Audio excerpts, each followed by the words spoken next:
is back. Of all the new Batman villains they've introduced into the comics over the last, 20 or 30 years, the Scarface and Ventriloquist seem to me the most like classic Batman villains. Nobody pulls my strings, dummy. Especially not you. But you're not real. That notion of the ventriloquist who doesn't even know the dummy is calling the shots fits right into Batman's world. This evil dummy is coming out of his head. The ventriloquist himself was so demented and yet played so much like your grandfather or your uncle.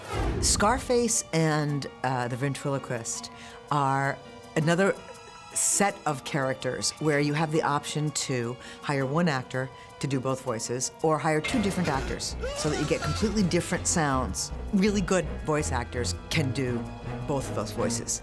George Dzunza did the voice, and it was perfect. He did a wonderful job. He was so great. He was so schizophrenic and wonderful. And people ask, is that the same guy? Okay, dummy, yank the gag. Yes, Mr. Scarface.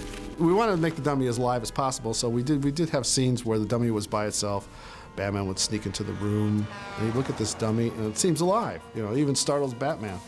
The puppet was the real challenge, and yet he had to take care of the guy that was talking, so who does he hit, and who does he beat up, and ended up beating up both, which was great. And the reason really is because we can inflict all sorts of hideous violence on the dummy. You can shoot him up like, you can cut him into pieces. You can do hideous things to him that you could never get away with on a person. Would you want to? I just think Scarface is one of the best villains. He's one of these villains that you're horrified and you laugh at the same time, and those are the best villains. Arnold, don't do this. It's out of my hands. He's the puppet, not you.